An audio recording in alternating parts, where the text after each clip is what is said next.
안녕하세요. 판교 김 부장입니다. 드디어 오늘 미국 대선 결과가 나오는데요. 어제 미국장이 회복을 하였고 국내 증시도 기관 매수세에 힘입어서 오늘도 코스피 코스닥 모두 상승으로 마감을 하였습니다.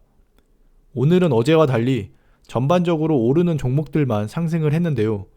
바이오 테마 종목들이 상승을 했고 예상 외로 미국 대선이 경합을 벌이고 있고 트럼프가 앞서고 있다는 소식이 나오면서 IT 관련 종목들의 상승이 나왔습니다. 이 와중에 북한에서 사람이 넘어오고 진돗개 상황이 걸리면서 오늘 아침부터 방산주들이 움직였는데요. 이번 시간에는 방산주들의 움직임과 확실하게 수익이 날 수 있는 투자 방법에 대해서 알아보도록 하겠습니다. 일단 방산주라는 것은 방위산업체, 즉 방위산업 물자를 생산하는 업체를 말하는데요. 대표적으로 빅텍과 스페코가 있습니다. 그 중에서도 빅텍이 방산 테마의 대장주 역할을 하면서 움직이고 있습니다. 사실상 전체적인 흐름은 빅텍과 스페코가 같이 간다고 보시면 되겠습니다. 방위 산업체의 경우 주로 군 관련 물자를 생산하기 때문에 이 방산주의 경우 대외적인 요소가 국가 안보가 위험한 상황이 오면 상승을 하는 테마주라고 이해하시면 되겠습니다. 특히 우리나라는 분단 국가이기 때문에 북한 움직임에 대해 굉장히 민감하며 북한의 도발이나 내부 체제 변화에 따라서 방산주가 움직이고 있습니다. 즉 정리를 하자면 방산주의 경우 거의 북한의 이슈와 이 이슈의 중요도 크기에 따라서 주가가 상승한다고 이해하시면 되겠고 이슈의 심각성에 따라 주가의 상승 폭이나 지속성이 결정이 됩니다. 그리고 추가로 이 방산주 테마와 함께 움직이는 것이 있는데 바로 대북 관련 테마주입니다.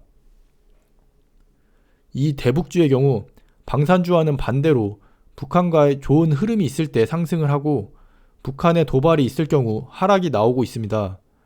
대표적으로 철도 관련 업체인 대아티아이가 있으며 주가의 경우 방산주와 반대의 흐름으로 간다고 보시면 되겠습니다. 이 방산주와 대북주의 경우 일반적인 주가 흐름보다는 주로 테마성 이슈로 움직이기 때문에 일반적인 분석이 아닌 테마성 이벤트를 기준으로 움직임의 흐름을 보아야 합니다. 자, 그럼 방산주의 대장인 빅텍의 차트를 보시겠습니다. 일단 오늘 흐름을 보시면 오전부터 진돗개 상황이 실검에 오르면서 이슈가 되었는데요. 빅텍의 경우 시초부터 수급이 몰리면서 상승 출발을 하였습니다. 하지만 오전에 북한 주민이 잡히면서 상황이 종료되었다는 이야기가 나오면서 주가의 흐름이 꺾였고 그 이후로는 계속 매도세가 나오면서 결국 큰 하락으로 마무리가 되었습니다. 이렇게 빅텍의 경우 북한 관련 이슈에 민감하게 반응을 하고 이슈의 심각성에 따라서 상승 폭이나 지속성에 영향을 미치고 있습니다. 사실 오늘의 이슈의 경우 그다지 큰 영향력이 있는 이슈는 아니었기 때문에 장중에 상황이 종료되자마자 바로 매도세가 나오면서 실시간으로 반응을 했는데요. 일봉으로 보시면 이 이슈들에 대해서 주가가 반응하는 모습을 잘 확인할 수 있습니다. 오늘 상승 출발을 했지만 장중에 하락이 나오면서 긴 음봉이 나왔는데요. 이렇게 이슈들이 있을 때마다 거래량이 실린 긴 양봉이나 음봉이 나오고 있습니다. 특히 캔들과 함께 거래량을 같이 봐주시면 되겠고요. 9월에는 우리 공무원이 북한에서 사살을 당하면서 급등이 나왔습니다. 사실 우리 국민의 사망 이슈 자체는 굉장히 큰 이슈라고 볼 수 있는데요. 그래서 엄청난 거래량이 들어오면서 빅텍이 크게 상승을 했습니다. 하지만 얼북설이 나오고 다음날 장중에 북한 김정은이 사과를 하면서 고점을 찍었던 주가가 바로 하락을 하면서 윗꼬리가 달린 긴 음봉이 나왔습니다. 큰 이슈라고 생각을 했었지만 다음날 바로 상황이 어느 정도 정리가 되면서 이틀 만에 주가도 원래대로 돌아왔습니다. 이때 둘째 날 상승 시에 추격 매수 하시다가 물리신 분들도 많은 걸로 알고 있습니다. 그리고 8월의 경우 김여정의 통치 관련 뉴스가 나오면서 주가가 움직였는데요. 뭐 완전한 정권 교체가 아닌 일정 부분 업무를 분담한다는 내용이었기 때문에 상승폭은 그다지 크지 않았고 지속성도 오래가지 않았습니다. 이렇게 방산 테마주인 빅텍의 경우 이슈들에 대해 실시간으로 주가가 크게 움직였다가 다시 제자리로 돌아오고 그 외에는 큰 폭의 변화 없이 횡보 형태로 움직인다는 것을 확인할 수 있습니다. 자, 일봉을 좀 길게 보면 올해 가장 큰 상승이 나왔던 모습을 볼 수 있습니다. 바로 6월에 있었던 남북 연락사무소 폭파 이슈인데요. 그 전까지 계속 상황이 안 좋게 흐르다가 결국 북한이 남북 연락사무소를 폭파하면서 며칠간 큰 상승이 나왔고 결국 정고점을 찍었습니다. 그 당시 상황이 안 좋았기 때문에 미리 거래량이 들어와 있었고요.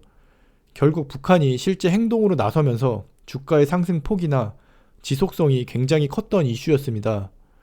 특히 코로나 이슈 이후 시장 상승 흐름을 타던 중에 나온 이슈라서 많은 수급이 몰리면서 큰 상승이 나왔는데요.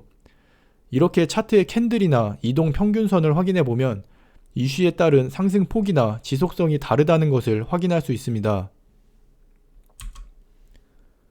주봉 차트로 확인을 해도 이슈에 따른 변동성을 확인할 수 있습니다. 이슈마다 긴 윗꼬리가 달린 캔들을 확인할 수 있는데요. 4월의 경우 김정은 사망설이 나왔던 시점입니다. 자, 이렇게 올해만 해도 벌써 여러 번의 북한 관련 이슈가 나왔고 그거에 따라서 주가가 움직이고 있는데요.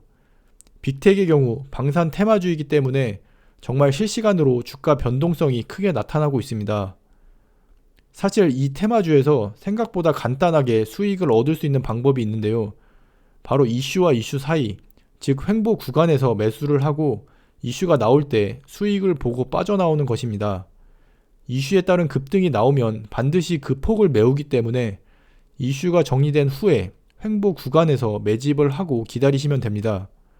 그리고 이슈가 발생하여 급등을 하면 이슈의 중요도에 따라서 판단을 한 뒤에 정리를 하시면 되는데 상황이 중간에 어떻게 바뀔지 아무도 모르기 때문에 일단 수급이 몰리는 급등 시점에서 수익을 보고 빠르게 정리를 하는 것을 추천드립니다.